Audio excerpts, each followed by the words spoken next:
오늘 계시록의 열불에 대해서 한번 생각해 보겠습니다. 이 열불은 요한계시록을 강해하면서요 가장 난해하고 가장 해석하기 힘든 부분임을 우리 성도님들 기억해야 할 것입니다. 열불이 뭔지 잘 모르겠습니다. 아직도 정확하게 모르겠습니다.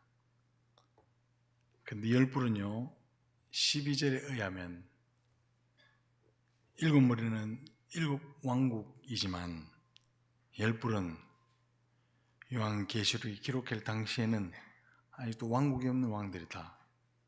왕국이 없는 왕들이다. 그렇게 지금 설명합니다. 그러므로 요한계시록을 기록할 그 당시 열불은 로마의 식민지에서 권력을 잡은 자들, 로마의 식민지에서 권력을 잡은 자들인데 아마도 로마의 충성을 다하는 사람들이었으리라 그렇게 정리를 하겠습니다. 이 열불이요 13절에서 어린 양을 대적하는데 짐승과 하나가 됩니다. 또한 16절에 보면 음료를 망하게 하는데 또한 하나가 됩니다. 좀 구약성경이지만 구약성경을 뒤져서 찾아볼 때 열불은 다니엘서 7장 7절과 24절에 의하면 말세의 권력을 얻게 될 통치자들을 말하기도 하지요. 열불이 무엇인지 정확하게 모르겠습니다. 정확하게 해석이 어려워도 한 가지 분명한 사실은요, 적그리스도의 세력이 역사 속에 계속 나타났고 적그리스도의 세력이 역사 속에 계속 나타났고 앞으로도 계속 나타날 것이다 하는 그 사실은 분명한 사실입니다. 큰 음녀가 타고 있는 일곱 머리 열불 짐승은 이상 권력이 분명합니다. 일곱 머리 열불 짐승은 이상의 권력이다. 제가 그렇게 한번 말씀을 드렸죠. 그 권력이, 그 세력이요 어느 시대에 무엇을 가리키는지 정확하게 말하기는 힘들지만 과거에도 나타났다가 주님의 재림 전에는 반드시 한 번 더 나타날 것입니다. 즉 요한시대는 로마를 통해 나타났다가요 재림 전, 주님 오시기 바로 전에는 적그리스도의 모습으로 나타날 것이다 라는 사실입니다. 그러면 과거에는 이 세력이 어떻게 나타났습니까? 과거 이 세력을 찾아보기 위해서는 다니엘서를 보면 정확하게 알 수 있습니다. 다니엘서 8장 20절 21절입니다. 다 같이 읽어보겠습니다. 시작. 내가 본 바 두 뿔 가진 순양은 곧 메대와 가사 왕들이요 털이 많은 순념수는 곧 헬라 왕이요 그의 두 눈 사이에 있는 큰 뿔은 곧 그 첫째 왕이요. 아멘. 그 첫째 왕이 헬라의 알렉산더였습니다. 알렉산더 10년 동안요 22세부터 32세까지 전 세계를 제패했습니다. 그러나 그는 제패한 세계를 정리하지도 못하고 33세의 젊은 나이에 요절했죠. 그리고 다니엘서 8장 22절입니다. 다 같이 한번 읽어보겠습니다. 시작. 이 뿔이 꺾이고 그 대신에 뿔이 나신즉 그 나라 가운데서 내 나라가 일어나되 그의 권세만 못하리라. 아멘. 알렉산더 죽은 후에 네 장군이 그 수하에 있던 네 장군이요 나라를 네 군데로 나누어 가집니다. 그러나 그 네 나라 일어나되 그의 권세만 못하리라는 말은 알렉산더의 권세만큼 안 되었다는 말입니다. 8장 23절부터 25절까지 다 같이 한번 읽어보겠습니다. 시작. 이 네 나라 마지막 때에 반역자들이 가득할 즈음에 한 왕이 일어나리니 그 얼굴은 뻔뻔하며 속임수에 능하며 그 권세가 강할 것이나 자기의 힘으로 말미암은 것이 아니며 그가 장차 놀랍게 화기 행위를 하고 자의로 행하여 형통하며 강한 자들과 거룩한 백성을 멸하리라.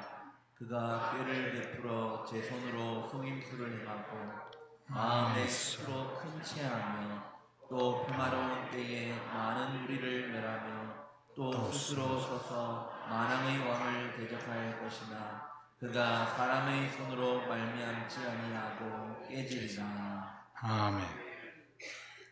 이 사람이 누구냐면 헬라 왕 안티오코스 에피파네스입니다. 안티오코스 에피파네스, 자기 따라하는 현자다 이런 뜻이죠. 에피파네. 근데 유대인들은요 에피마네스라 해가지고 미친놈, 미친 작자 이래 불렀습니다. 그가 등장해서 남쪽 애굽을 치고 올라오다가 이스라엘 땅에 분노를 터뜨립니다. 하나님의 성전에 들어가서 제우스 신당을 세우고 성전에 쓰지 못하는 돼지고기를 성전 제물로 드렸습니다. 그리고 자기 스스로 왕이다 칭함으로 만왕의 왕이신 그리스도를 대적하는 사람이 되었습니다. 사랑하는 성도 여러분, 이와 같이 유사한 이와 같은 비슷한 세력이 장차 등장해서 어린 양을 향해서 싸움을 걸고 그 전쟁을 통해서 마지막 결전이 이루어지게 될 것입니다. 열불을 해석하는데 많은 어려움이 있었지만 적그리스도와 다니엘서는요 안티오코스 에피파네스로 나타났고 계시록을 기록하던 당시 사도행 당시에는 로마 제국이나 로마 황제로 나타났습니다. 그리고 주님 재림하기 직전에 다시 한번 적그리스도가 나타날 것이라는 사실을 믿으시기 바랍니다. 열불이 구체적으로 누구냐, 누굴 의미하느냐, 누굴 찍어내느냐 중요하지 않습니다. 설사 누구를 콕 집어서 말한다 하더라도 맞아 떨어질 확률은 거의 없습니다. 중요한 것은 우리가 이 세상의 구조를 정확하게 파악하고 있는 것입니다. 왜냐하면 우리는 이 세상에 살고 짐승은 이 세상에 있기 때문인 줄 믿으시기 바랍니다. 문제는 장차 열불이 무슨 일을 행할 것인가, 이 중요하죠. 장차 열불이 무슨 일을 행할 것입니까? 무슨 짓을 할 것입니까? 오늘 본문 14절입니다. 14절 다 같이 한번 읽어보겠습니다. 시작. 그들이 어린 양과 더불어 싸우리. 어린 양은 만주해 주시오. 만왕의 왕이심으로 그들을 이기실 터이요 또 그와 함께 있는 자들 곧 부르심을 받고 택하심을 받은 진실한 자들도 이기리로다. 아멘. 그 세력은 마지막 날에 어린 양에게 싸움을 걸 것이다 이렇게 말합니다. 즉 어린 양과 전쟁을 일으킬 것이라는 거죠. 사랑하는 성도 여러분, 여기 우리 교회가 들어야 될 중요한 말이 있습니다. 그렇게 되면요 이 땅에서 예수 믿는 사람에게 엄청난 박해가 시작될 것입니다. 엄청난 박해가 시작될 것입니다.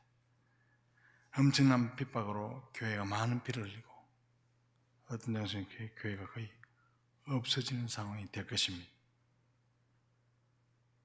그러나 사랑하는 성도 여러분, 어린 양이 주들에 주고 왕들의 왕이신데 누가 승리하겠습니까? 당연히 하나님이신 줄 믿습니다.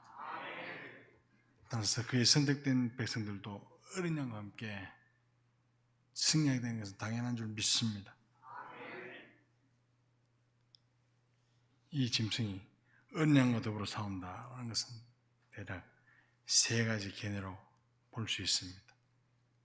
그 중에 한 가지는요, 그리스도에 대한 신앙을 없애자는 캠페인을 막 벌일 것입니다.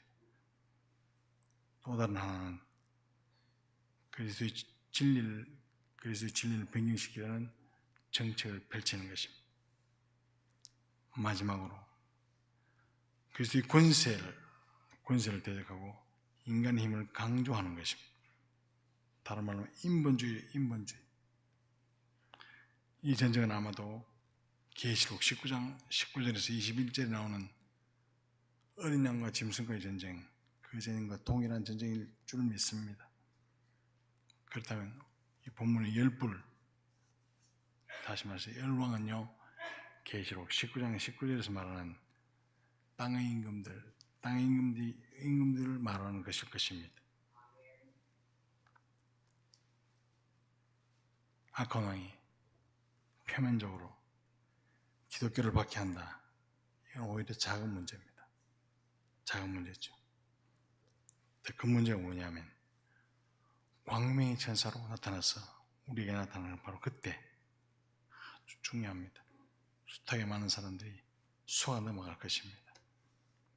사랑하는 사람으로 위장해서 우리가 접근할 때 불신앙을 문명이라는 이름으로 주입시키려 할 때, 또 거짓을 사랑이라는 미명으로 덮으려 할 그때 우리에게는 위험한 순간이 왔다 깨달으시기 바랍니다. 이러한 위험은요, 우리가 항상 알지 못하는 곳에 도사리고 있다는 사실 믿으시기 바랍니다. 사랑하는 성도 여러분, 오늘 싸움은 문화와의 전쟁, 사상과의 전쟁임을 믿으시기 바랍니다. 가령 WCC나 WEA 같은 종교 다원주의와의 전쟁.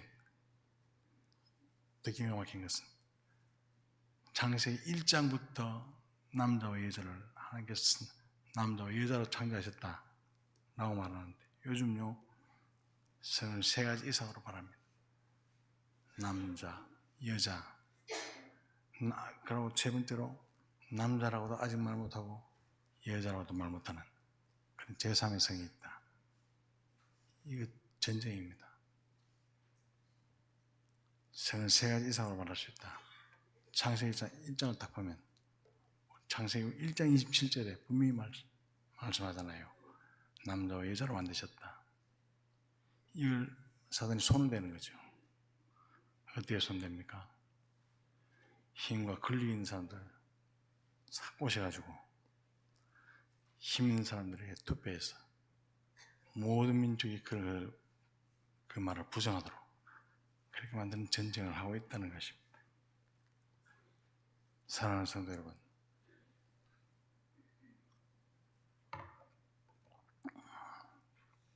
하나님께서 남자와 여자로 만드셨다면 남자 여자로 만드시는 건 그밖에 없는 줄 믿으시기 바랍니다. 제3의 성, 그것은 여러분 유혹이고 우리를 박해하고 넘어뜨리는 사단의 더러운 술수 전략입니다. 더 무서운 것은요, 형제의 이름으로 우리의 거짓 교리를 집어넣는 것입니다. 그리고 그리스도인으로 하여금 영적 전쟁을 포기하게 만드는 것입니다. 사랑하는 성도 여러분, 나도 알지 못하는 그 사이에 세상이 때가 묻어서 세상에 기름이 끼어서 믿음으로 살지 못하게 하는 그런 순간은 없습니까? 아직도 봉사할 수 있는데, 아직도 내가 일할 수 있는데 기도할 시간에 딴전하고 나와서 봉사할 수 있는 시간에 우리가 유랑하고 놀러 간다면 믿음으로 사는 그 삶을 포기하는 것 아닙니까? 사랑하는 성도 여러분, 구약 성경을 보면 하나님을 대적하는 그런 세력들이 참 많았습니다. 구약 성경에 보면 하나님의 백성들, 이스라엘 백성들을 대적하는 사람도 되게 많았죠. 왜 이스라엘 백성을 겉으로 미워했습니까? 이스라엘 백성들이 지극히 높으신 하나님의 백성들이었기 때문에 그 이스라엘 백성을 미워했는 줄 믿습니다. 세상에 우리 그리스도인들을 싫어하는 이유가 뭡니까? 우리가 지극히 높으신 하나님의 백성이다. 바로 이것 때문입니다. 어린 양과 결국은 승리할 사람들이다. 이것 때문인 줄 믿으시기 바랍니다. 사랑하는 성도, 이럴 때일수록 눈을 들어 하나님을 바라보고 오직 하늘을 바라보면서 새 소망을 가지시는 저와 여러분들 다 되시기를 주님의 이름으로 축복합니다.